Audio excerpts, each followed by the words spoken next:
just that if you feel like you have a story to tell or you have some expertise that you think, oh, I could teach that better, then do it. Write the book. Just get it down and follow an outline because trust me, that's quicker. Um, but get it out there. Do it. There's no reason that you can't. And there are some costs involved, of course, with the book cover and stuff, but it's relatively inexpensive to Yeah. get your book out there these days. It's not like it used to be. So there's no excuses really for not writing your book. So just get it out there. Do it. This is True Voice Unfiltered, the podcast where raw truth meets real transformation. I'm your host, Daria Anne, ghostwriter, content strategist, and holistic health warrior. No, I'm not a doctor, nurse, nutritionist, or any kind of medical professional, and this show does not dispense medical advice. I'm just an informed patient sharing what I've learned on my own healing journey. I also interview accomplished authors, speakers, entrepreneurs, and functional medicine practitioners who are transforming lives. If you're ready to break free from the sick care system, reclaim your health, and transform your life, you're in the right place. Let's get unfiltered. Veronica, welcome to True Voice Unfiltered. I'm so happy to have you here today. Thank you. I'm very happy to be here. Thank you for asking me.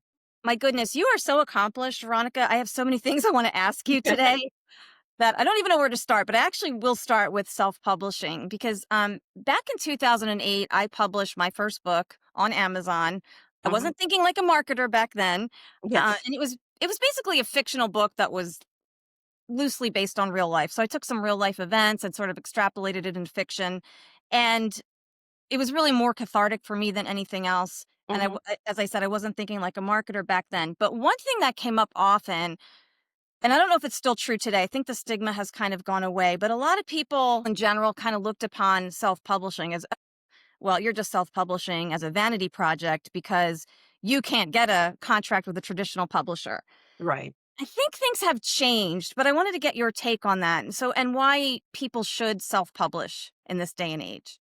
Well, I think the stigma has changed. I think a lot more people are self-publishing because that stigma has kind of gone away a bit. I think there's still a small majority of people who are still kind of like, wine connoisseurs or something, you know what I mean? But with the publishing, it's like, oh, you have to be traditional or it's not worth it. But I think that stigma has, for the most part, gone away. And I think more people are realizing that, hey, I have something to say and I can do it myself. Because I think years ago, when I published my first book, it was 2015. And I was the same as you. I had no marketing sense. It was just like, I'll put it out there and maybe, and everybody will find it. But 9 people bought that book up until today, since 2015. So, um, and yeah, so I think that back then it was kind of new to self-publish. Most people still went the traditional way, but there were some small places that you could self-publish and it was really expensive. Yeah, that's true. People Yeah. had stacks of books in their garage, and we Yeah. had the I, s- printing I still demand. have 100 of those books in my closet, those first books, because I was like, what am I going to do with them? But yeah, I think the stigma has pretty much gone away. And now a lot of people do want to self-publish. I still do get the question a lot, people asking me, what's the difference between traditional self-publishing and why should I choose self-publishing? And there are many reasons I don't mean in a book. No pun intended. There are many reasons to self-publish. The first major reason is you've got total creative control when you self-publish. Everything about your book is totally up to you. You don't have anybody telling you, well, you can't do that, or you can't do this, or you have to say this. Everything from the writing to the book cover to the promotion, everything in between, it's all up to you. And as somebody I'm a very creative person. I love making something from nothing. I'm a musician. That's the reason why I went that way. I'm a writer. Anytime I can create something, I want to be in control. And I think a lot of people who self-publish want to be that way too. They don't want somebody to tell them how to do their art. So that's one of the major reasons I think self-publishing is the way to go.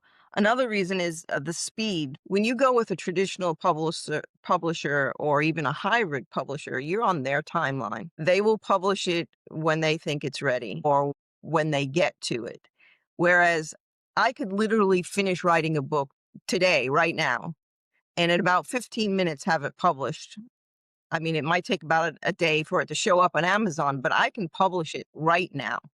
And I don't have to wait for somebody to tell me it's ready to be published.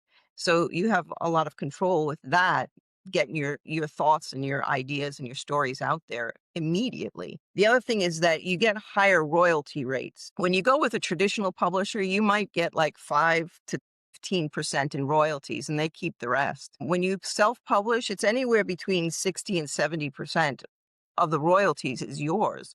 You're only paying for the printing of the book or whatever and giving them a little portion of it, obviously, for their service, but you're getting a lot more in royalties than you would ever get traditionally published. The other thing is your ownership rights. When you go traditional, the traditional publishing house has the rights to your book, and you're not allowed to take it anywhere else. It's usually in your contract, and that's it.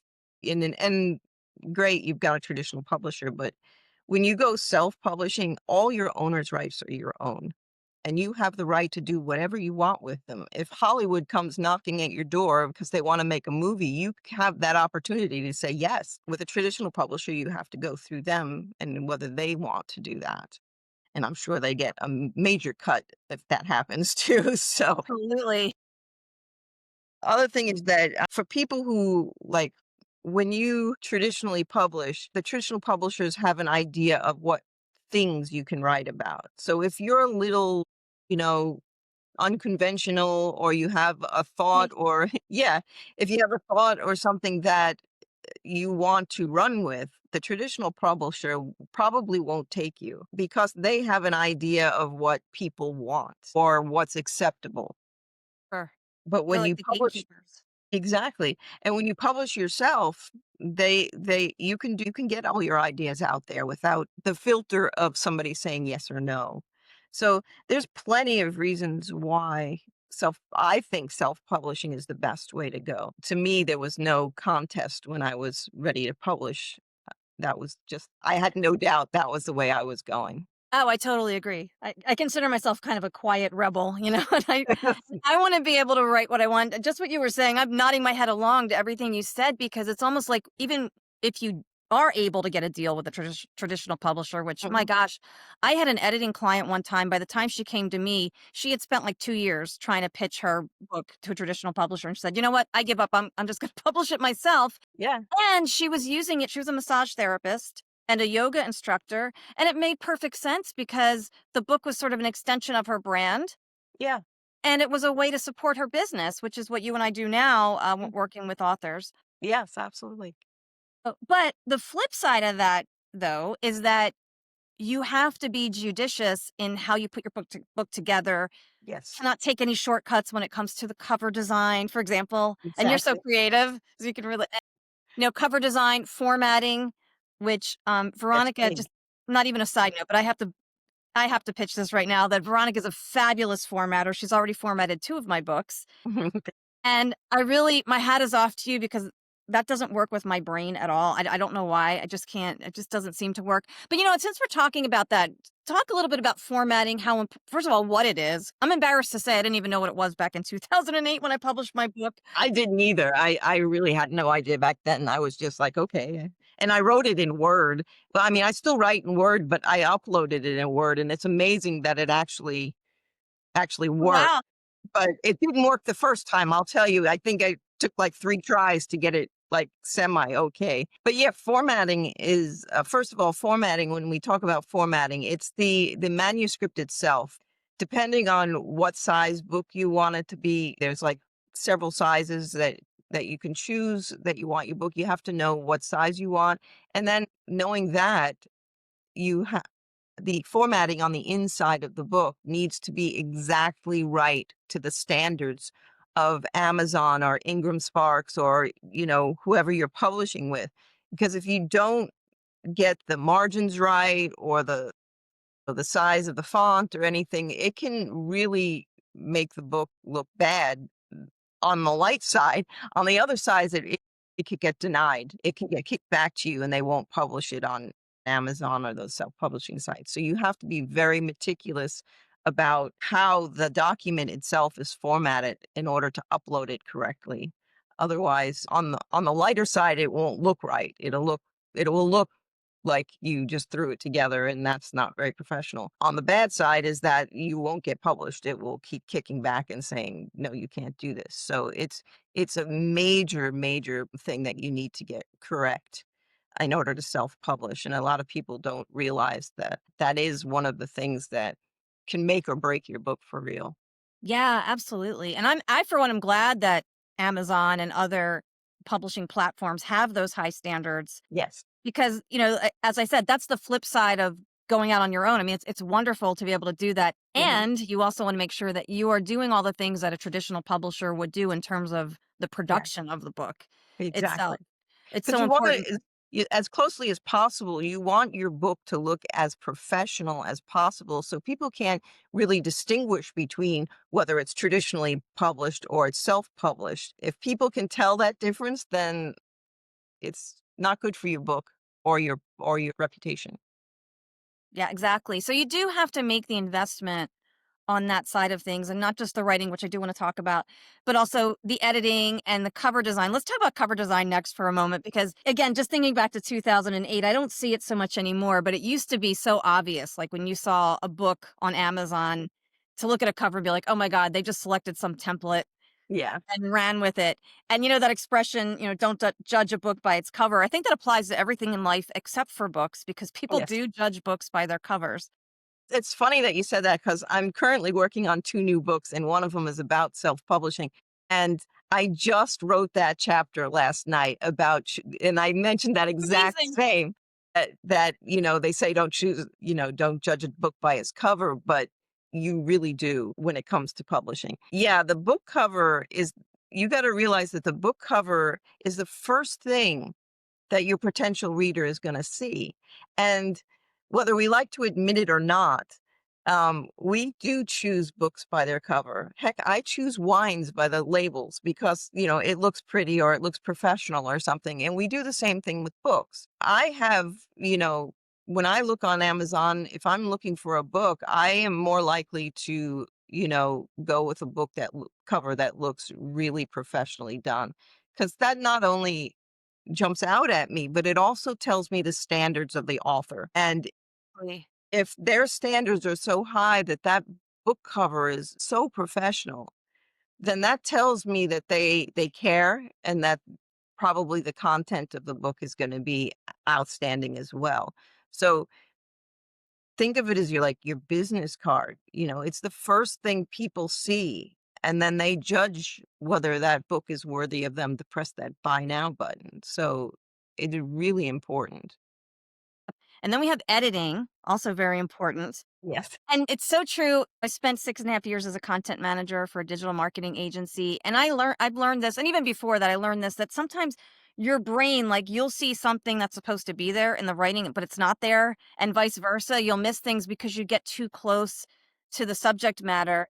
And so true in books. So Veronica, talk to us a little bit about your editing and to put your editing hat on and kind of let us know what that process is like when you are editing for someone. It is true that when you write your own book and you read, you get I think they call it a scotoma. It's after a while, you know what you're saying, so you skip over words when you're reading because you know the thing so well. So it's so easy to overlook a mistake or something because your brain has the ability to look at a misspelled word and know what it means and move on. So there's so many people that say, "Oh, I can, edit my own book." And it is true. Do I edit my own books? Yes, I do. But I'm really meticulous. I tend to be very meticulous. But that doesn't mean there's no mistakes in my books. I've published books and then had to re-upload manuscripts with the corrections in them. But yeah, editing is really important as well because once you get somebody to buy your book from seeing that professional cover, if they go in there and see misspelled words and just, sentences that are just kind of odd or, not correctly formed, you've let them down. Well, you lose credibility, I think, with your readers Mm. too. The second they see a typo, or even if it's something minor like that. Yeah, exactly. Exactly. So with self-publishing, one of the great things is that if you do publish and see there is mistakes, you can immediately fix them and upload the new thing, and it's up there within an hour. Getting your book professionally edited is definitely something that I would say every self-published author should do, because you may be an excellent writer, but even people like Stephen King and all those big names, they have an editor too, because they make mistakes. They have sentences that are clumsy. They have ideas that they don't fully form. And these are things that your editor will point out and send back to you and say, "Hey, did you want to complete this thought hasn't been completed?" Or they'll catch errors or spelling mistakes or any grammar problems. This is the job that the editor has. And I think it's definitely one of the top things, and you shouldn't really skimp on that, because you can lose credibility very quickly if you don't do that Absolutely. properly. Yeah, and a good editor will be like your objective pair of eyes that isn't, they don't have the emotional attachment to the book that the writer does, so they can Exactly. kind of see things more clearly Yeah. also, and really be your guide in helping you produce the best product possible. I mean, things like, I've had authors where I've edited their books, and they had a chapter about like the 8 things of blah blah blah. And when I'm editing, there was only 6 things there. That's kind of really important, to get those facts straight. So it's things like that. You get in the furor of like writing, that sometimes your brain moves faster than your hands do. And it's so easy to miss things. So Yes. definitely. And that reminded me too, something you said just reminded me, you formatted a book recently for one of my clients, and you realized, talking about consistency, this is, Mhm. I guess this is more of a formatting issue, maybe editing also, where, CTAs, calls to action, for anyone that doesn't have a marketing background. Yes. With these types of books, I'm talking specifically nonfiction, you always want to have engage the reader. Well, I guess you want to engage the reader in fiction also, but in nonfiction, engage the reader by giving them CTAs at the end of the chapter and always answering the question, "What's in it for me?" And you notice, and I'm obviously not going to give away the name of the client, we fixed it, but when you came back with the formatting, you said, "Hey, I noticed these couple chapters don't follow the same format as the others in terms of, what you're asking them to do, the different sections we had created." And I really appreciated that, and we fixed the problem before we uploaded the manuscript. Yes, and it's good to be working on a team like us, because it just goes to show you that it can go through several people and each person catches something different, but these things could still slide through. Editors are human too, so there's still going to be errors in there, but you're eliminating the probability of them being. Absolutely. And it's a Yeah. collaboration, like you said, too, because that's even how I work with people when I edit. I don't just like edit their manuscript to say, well, here it is. Like, Yeah, I always want to involve them, get their buy in on what I'm changing. I find if I exactly. explain why, especially if I recommend taking sections out, if I feel like it's too much or they're like over explaining things, I Yeah, always want to tell them why. I feel like people, when you can explain why and the motivation behind something, they're more accepting of a yeah. change. And sometimes you'll be editing something and they throw something in there that really is not, it doesn't belong there as far Yeah, as it's the not story relevant to. goes, and you're like, "Well, this doesn't really," it just kind of, like, came out of the blue and then went away. Either elaborate or take it out. Yeah. Yeah.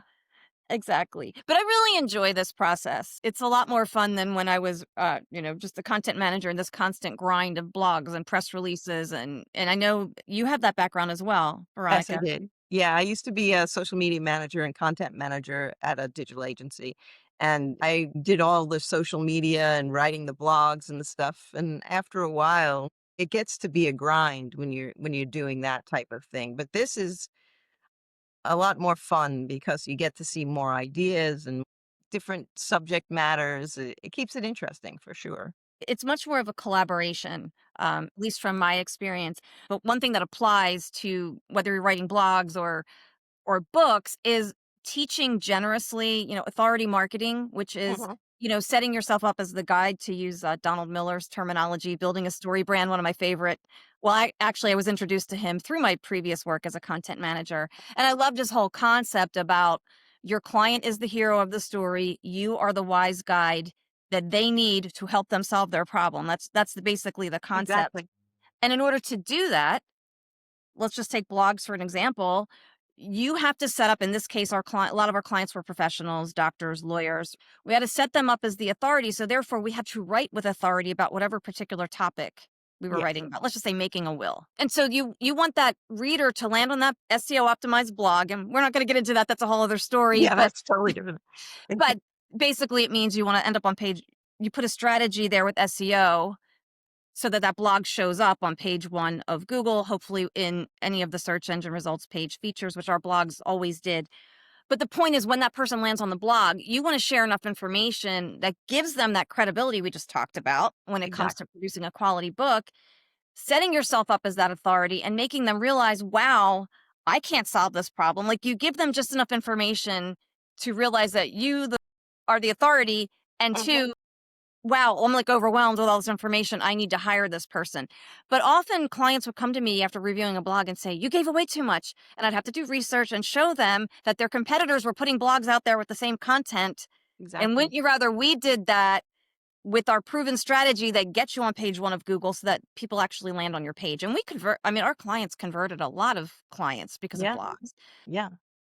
So I wonder if you could speak to that a little bit. Also, just teaching generously in books and content.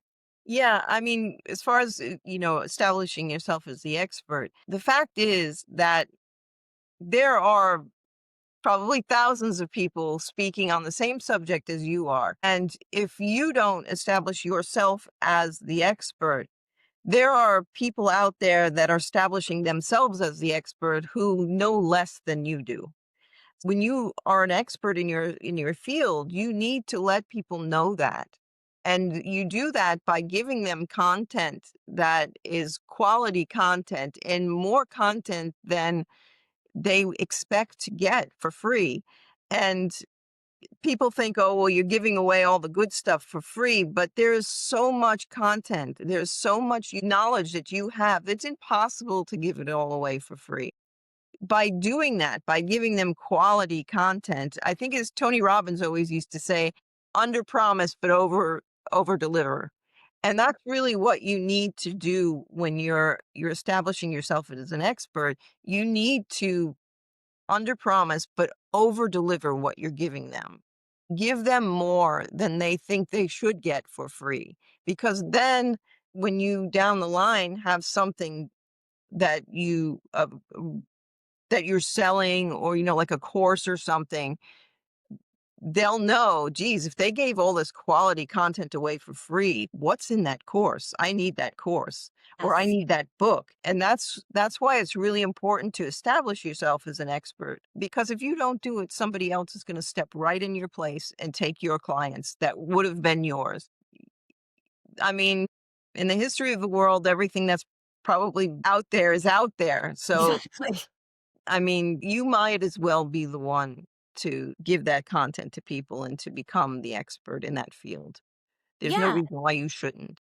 And the thing is, this is a long-term game too. I think that people need to understand that, like, whether it's blogs, books, right? You're just starting out, maybe writing books. A lot of people have businesses that can lend themselves to writing series or multiple books, which I Mhm. highly recommend. Yes. But it is a long-term strategy too. I think, people need to understand that it's not like PPC, pay per click, where Yeah. those leads are hot. Somebody sees that ad and they click on it. They are looking to buy right at that moment. Whereas authority marketing through content is a longer term strategy, but it does yield excellent results. And like you said, from there, you develop a course, or maybe you develop a methodology that you get into different companies, or one on one coaching. You can sell your one on one coaching program. I mean, there's so many different ways that you can take it. Yes, absolutely. Absolutely. It definitely opens up opportunities down the line, but it's a long game. You can't expect to get results the second you put something out there. That's just not how it works. And that's not how social media works either at all. Yeah, and we worked closely with a social media team where we would, we did the newsletters together, like our blogs were part of the newsletters, and they would obviously, as we wrote blogs, we would share Mhm. them with them to add to the clients. posting schedule and things like that. So we kind of work synergistically, but I know that's also a long game too. It is a very long game, and, clients used to always get upset because we publish something and, "Oh, I got no results from that," and, like, well, it doesn't work like that. Oh, it's not like instant. It's you develop it over time, and you know, again, create yourself as an expert and show them that you know what you're talking about.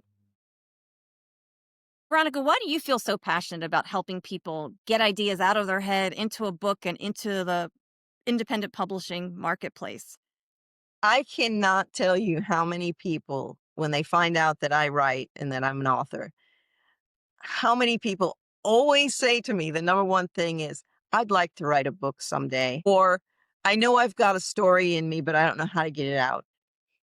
I mean, I don't really know anybody who doesn't have that thought or hasn't said that out loud at some point in their lives. And I believe that everybody has a voice and everybody has a story to tell. Everybody has expertise that they can teach others. And I feel very passionate about it because when started writing, and I've been writing little stories and, my little blog type thing since I was in junior high. It's just something that I've always done. And publishing a book seems like such a big dream that it would never happen because back then it was just traditional publishing. And I just think that in this day and age that there's so many people. I mean, you could walk up to somebody on the street and start talking to them either about their life or what they do for a living, and it's fascinating, and they have something they can teach somebody. And there are people out there that are wanting their exact voice, their exact expertise. And I like to see people succeed. I like to see people pushing themselves to, put themselves out there and deliver these things.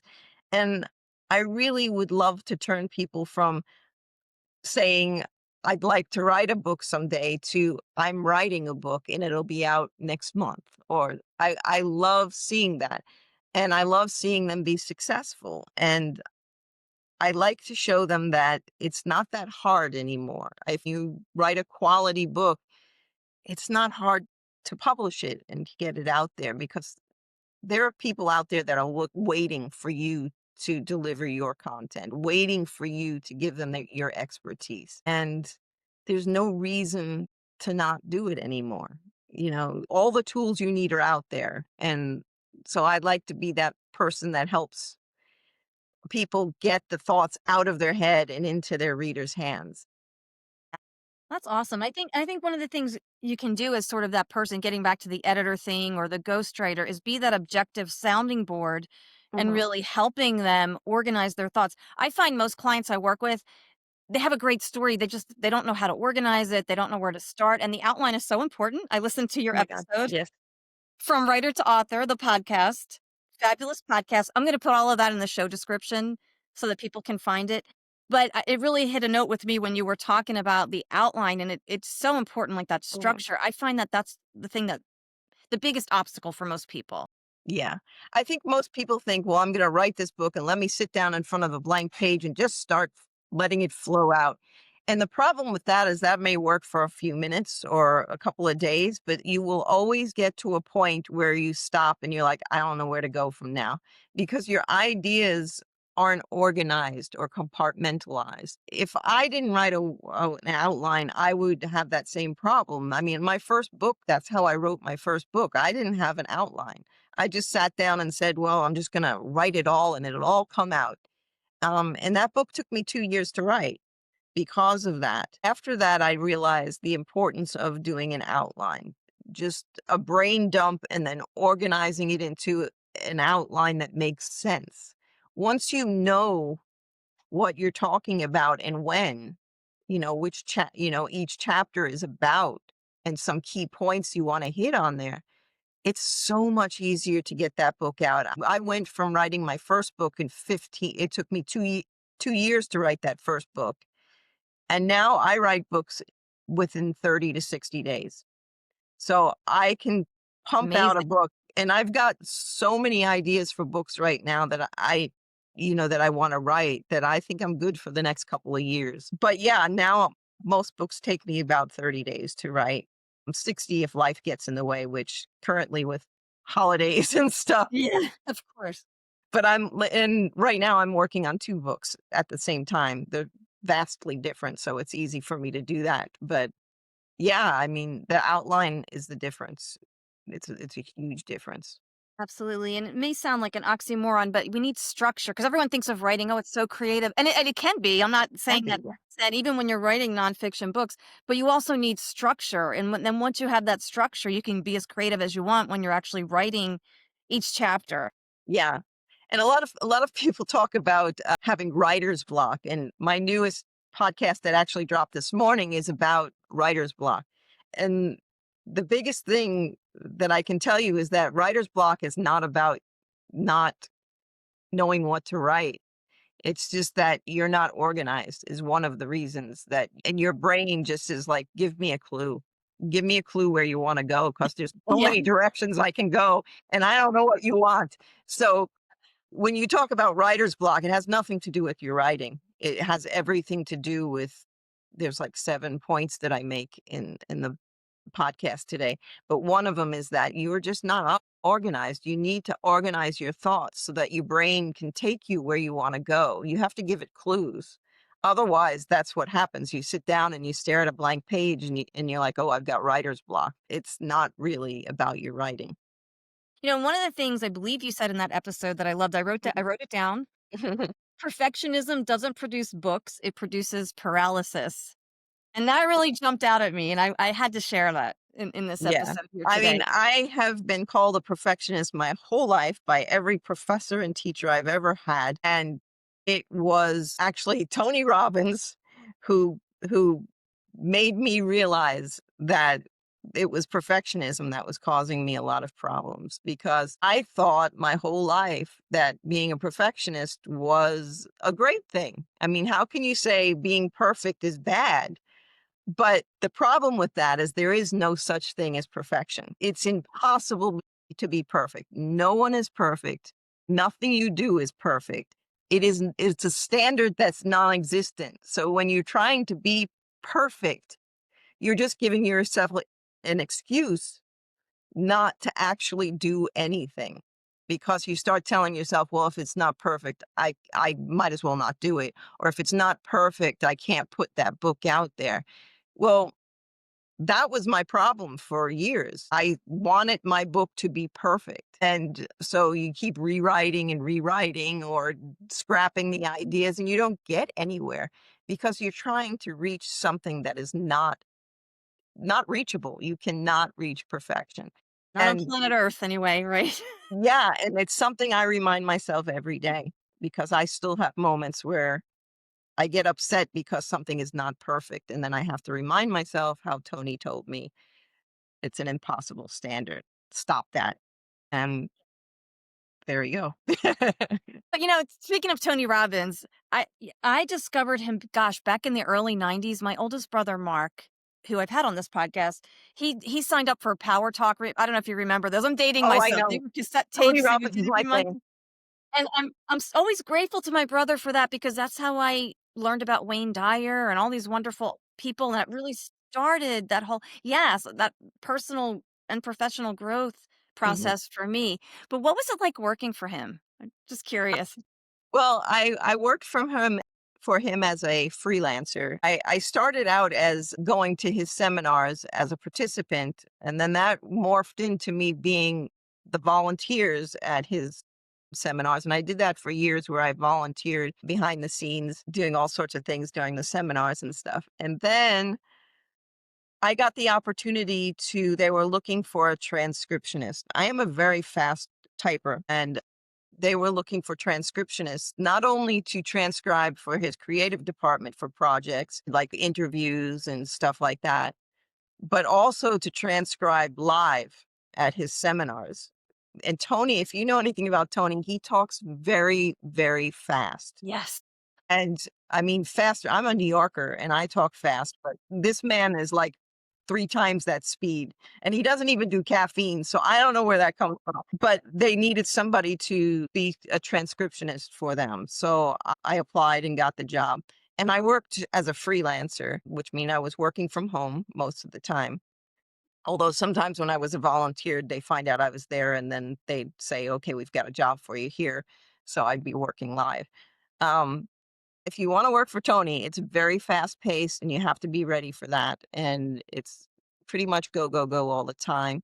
Um, I worked for him, for his company for almost 20 years, about 19 years. And I finally left a couple of years ago just because I decided I'm finally going to build my own business and I wanted to write my books. And I just didn't have the opportunity when I was doing that. But it was a fantastic experience. I miss it. I miss Tony. Um, I only met him like in person and talked to him like 2 or 3 times, but he's definitely, I'm definitely pro Tony and what he does. I think if I had not been in that environment, I would not be where I am today because he's taught me a lot of things. One about the perfectionism thing. And also, I'm very much an introvert. And I always thought that was some sort of, thing against me that I could not do something on my own because, whoa. But he taught me so much and changed how I do things that it was a fantastic experience. Anybody ever says, "Oh, should I go to Tony's seminar?" Go. Just go. I'm telling you, it will change you. It's definitely a great experience. Oh, that's amazing. Well, thank you for sharing that. I know I've always loved Tony Robbins and his personal story is just incredible. So I've Mhm. always found him to be such an inspiring figure. And one thing I get from him is he's just so sincere about what he's doing. I Yes. think that comes through in everything that he does. Yeah, the public Tony that you see is Tony. That's Tony. I mean, he's not putting on any airs or anything. That's just who he is 24/7. So Fantastic. So, Veronica, before I ask you, I want to ask you a little bit more about what you do. We'll let the listeners know all about your business. But before we do that, what are 3 things? Let's say people listening now, they're ready, they want to write their book. What are 3 things they must know before pressing publish on their book? well, the number one thing is that it's not just writing a manuscript and then pressing publish. Once you're done with the manuscript, there are so many things that need to happen before you publish that manuscript, such as getting a professional cover, getting it edited, getting it formatted properly. There's things about keywords and categories you need to learn about, which that was a stickler for me for a while. All these things have to happen and be in place before, and there's a bunch more as well, before you press publish. And then once you press publish, there's a whole lot of things that need to happen after you get published in order for people to find your book and for your book to be go up the bestsellers list. I mean, it's not just publish and people will find you. That's just not how it works. So there's a lot of promotion. There's a lot of steps that you need to do from that point on, as far as having a book launch and hiring promoters and social media. All this stuff needs to be, it's not just writing a book. There's so much more after that. And I think a lot of writers don't realize that. I see so many writers saying, "Oh, I published my book 3 months ago and I haven't sold one." Well, does anybody know it's out there besides Yeah, your mother? You exactly. know, Yeah. you have to do these things to make it more visible to the public. So that's one thing. The other thing is you need to have a marketing plan of how you're going to reach your ideal readers or your ICA, which is your ideal client avatar. You need to have a plan on how you need to know where they are. Where are these people that the ideal readers for your book?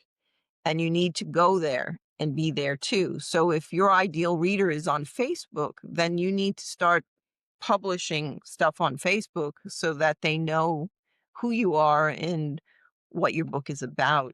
And that just goes for everything. I mean, are they listening to podcasts? If they are, then maybe you need to do a podcast to get to those people. Are they blog readers? Then maybe you need to start a blog. So you need to have a plan, a marketing plan of this is where my readers are, my ideal readers are. How can I get in touch with them? So that's the second thing is that you need to have that marketing plan.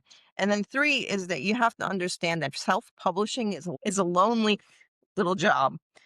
Yeah. Doing everything yourself, unless you're big enough that you can hire somebody to help you, which I haven't gotten there yet, but I'm hoping. But it's a lonely job, and you need to find people who are doing what you're doing to support you during that. Just people to talk with and bounce ideas off of, and just get that camaraderie um, together so that you don't have to do it alone. And find Facebook pages, you know, or groups that have authors just like you that you can talk to and bounce ideas off of and ask questions. And that's why I recently started my own private Facebook page called From Writer to Author as well, because I wanted there to be a place where self-published authors could ask questions and get answers. And I wanted it to be private because if you know anything about social media and if you've been alive anytime recently, there are so many spammers out Yes. there that some of these groups are just impossible to be in, because the minute you ask a question or share something, people just hop on and you start getting DMs or whatever, you know, Yeah. it's trying to sell you something. So I created this private Facebook page, so that I can take control and not let those spammers in and bounce the ones out that might get through. But I also do a Q&A question every week, video where I answer questions from self-published authors. They'll ask me questions, and then every Friday I'll pick one and answer that. So I think it's important to, because self-publishing is such a lonely thing, that you need to put yourself in a group of people that are like you, that are trying to accomplish the same thing. Some of them that are more advanced than you, some of them that are less advanced, so you can help each other out and pull each other up. So that's definitely something that I would actually recommend, is find your people and commiserate with them. Yes, well, and you know what? Full disclosure, I am in that group and it's awesome. I highly recommend it. It's so true. You do need that support because it is very lonely. Mhm. I guess the one thing with traditional publishing is that you have an editor and or you have an agent and you've got people that you're interacting with. This is, you, and so you need to find your tribe or your people. I love that. Find your people who are doing the same thing, and I love that in your group that you have people at all different stages Mhm. of expertise because you can learn from other people, and then as you learn things, you can help lift up Exactly. somebody else because it's not a competition. We're all, we all have our own unique talents and skills and what we Yeah, can each share with the world. So let's support each other. And I exactly. love that you monitor because I think LinkedIn is notorious for the DM Oh my space. god, yeah. I can't tell you how many DMs I get a day, both on LinkedIn and Facebook, of all these spammers, and I won't even talk about how one of my email addresses on my website just gets bombarded on a daily basis. So I've actually taken that email down because I'm like, it's not doing anybody any good. I mean, I got to the point on LinkedIn where I don't even want to connect with anyone or follow anybody because, like, a split second later, I'm going Yeah, to get something in my inbox. exactly. Exactly.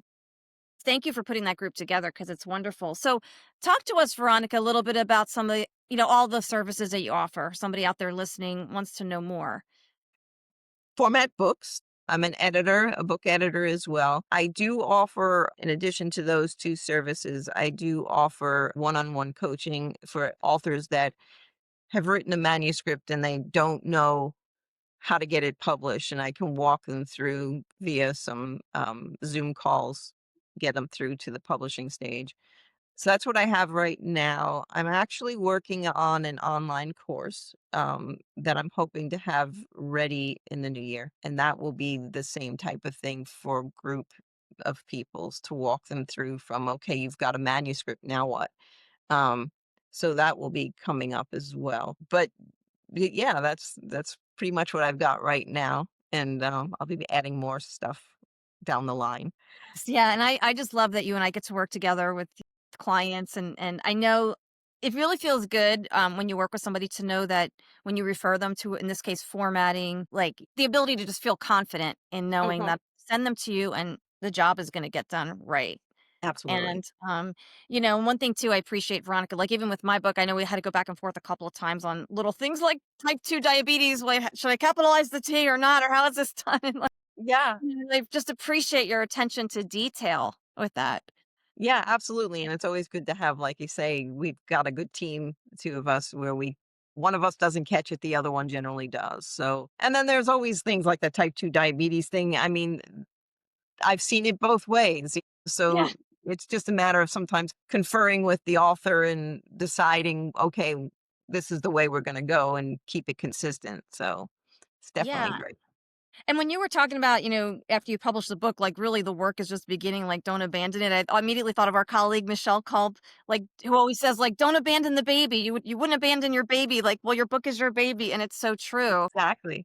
Yeah. Yeah. Michelle's awesome. Yeah.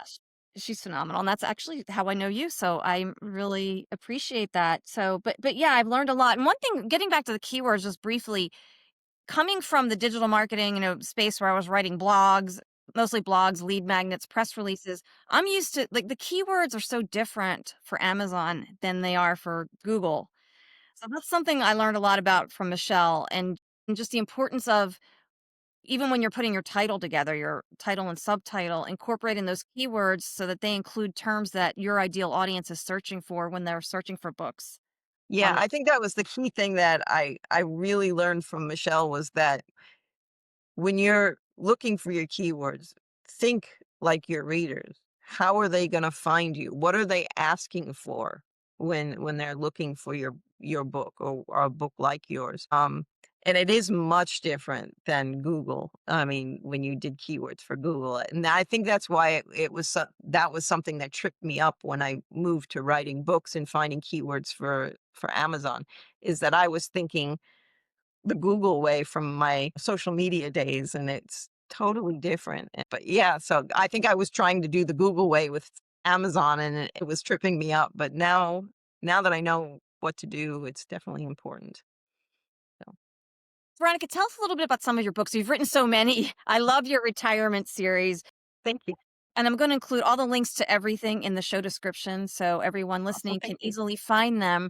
But talk to us about some of your books and especially the retirement series. I know I reviewed one of them. I absolutely enjoyed it. I think it was Things to Do from Home. But how did that come about? And just, talk to us a little bit about your Well, books. prior to that series, I was writing what I knew, which was social media. So my first series was on, I've got a couple of books about social media and how to find your tribe. So, that's a good one for people saying, well, I don't know where my people are when marketing. I wrote a two-book series on that. And then the next series was on, what was the next series on? I wrote She's written self so many, she can't even remember. No, sorry. I know, and I have them on here, and I'm like, "What did I write?" I wrote a book, for, self-improvement, which is kind of like a Tony Robbins kinda thing, but from my point of view. I was writing all those type of books, and then it was suggested to me, actually, Michelle Culp, her and I had a conference, and I didn't know which direction to go in, and so we started to search together what's a topic out there that, people are looking for, and at first came up with retirement is, like, a good thing, and I'm thinking, "I'm not retired yet." I mean, I'm getting there, but then I realized my husband is about to retire. We don't have a date or anything yet, but he's getting to that age where it's something we're mulling over and, you know, trying to get ourselves ready for because both of us have always worked. So it's kind of a scary time. And I started to think about a lot of times when people retire, they don't know what to do with themselves. They are bored, lonely. They're so wrapped up in the identity they had that was attached to their job that once the job is taken away, they don't know how to have fun anymore. And so we came up with like fun things to do in retirement. And I started writing the book about like, what would I want to do when I retire? Like, what are some fun things? And then I started, because I like to have a little bit of a sense of humor, I started thinking, well, here's some of the normal things people do when they retire, like travel and, that sort of thing. But then I started looking for some outlandish things that are possibilities, but take you kind of outside the box. And so I did that and I wrote that first book. And then I thought, I read an article about how women experience retirement differently than men do. Women, a lot of times, you know, if they've had children all these years, they have the empty nest thing. And now it's time for them to do those things that they put off while they were raising children. And I started thinking we want different things sometimes in retirement than men do. So even though the first book was for everybody, I started thinking there are some kind of niche things that as a woman we want to experience in retirement. So I my second book I wrote for fun things to do in retirement for women. And then that led to my mom is 94 years old, almost 95. Mine. Wow. It, she lives alone still, thank God. It was mine. It's That's amazing, isn't amazing. it? Yeah, that's amazing. That generation though, they're tough. They're tough. They're really tough. And but I know that she does. I don't live near her right now, and I know she gets lonely and she gets bored sometimes. And I thought, well, what if I wrote a book about things to do from home? Just anything you do that you don't have to leave the house because my mom doesn't drive and she's got some mobility challenges, so she can't leave the house without somebody with her so she doesn't fall or something like that. So she never leaves the house unless one of us is with her or somebody's with her. And so I just started listing things that she could do, and anybody who just either was disabled, elderly, or I think I said antisocial. You don't want to leave the house because heck, you've been working all these years, and why would you? I just started listing all the things you could do, fun things you could do without even leaving your home. And that one, I mean, all three of those books have done very well, but people seem very receptive to that last one as Yeah. well. That one did so far the best, but they've all been bestsellers. So Congratulations. think Amazing. I think that subject hits a lot of people, and I think it's also the generation. I mean, the boomers are, have been retiring for quite some time, and now Gen X, which is my generation, are starting to retire. That's a huge population of people who are looking for things to do now that their career has come to an end. I think it was just a very timely subject and topic. So that's where Hey, that all and that's a perfect example of what we were talking about earlier, like Mhm. writing for what your audience is looking for, writing about Exactly. topics that appeal to people. Exactly. And they're all bestsellers. Amazing. Well, I'm going to put links to all of your books and your Amazon information, your website, everything in the show Thank you. description. Veronica, is there anything else you want our audience to know before we end today? Just that if you feel like you have a story to tell or you have some expertise that you think I could teach that better, then do it. Write the book. Just get it down and follow an outline because trust me, that's Yes. quicker. But get it out there. Do it. There's no reason that you can't. And there are some costs involved, of course, with, the book cover and stuff, but it's relatively inexpensive to get your book out there these days. It's not like it used to be. So there's no excuses really for not writing your book. So just get it out there. Do it. Great advice. And where can people find you, Veronica? My website is Goldspiel Creative Enterprises.com. So I can be contacted through there. Also, I'm on Facebook, Veronica Goldspiel, best-selling author, it's called. And then there's also my private group, which is the From Writer to Author Facebook group. And Fantastic. then there's also my podcast, From Writer to Author podcast, which is now on YouTube as well. That finally went Hey, through. excellent.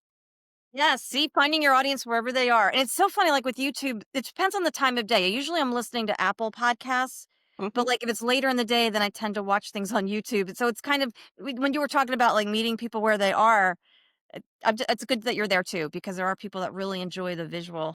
Yeah. It was a place that I never thought I would go to but I do have a lot of friends and people who would say, oh, that's where they always go. So I was like, okay, well, I'll go there too. Well, they are, right? And I highly recommend, I mean, I love your podcast because it's information packed in about 9 to 12 minutes and fantastic. So Thank you. it's really excellent. Well, thank you so much, Veronica, for joining me today. And Thank you for and having we're me. recording this during Thanksgiving week, so I want to wish you and all of your loved ones a happy Thanksgiving and You everyone in the too. audience. Have a great holiday. Thank you. All right, everyone. We will see you next time. Until then, keep sharing your true voice.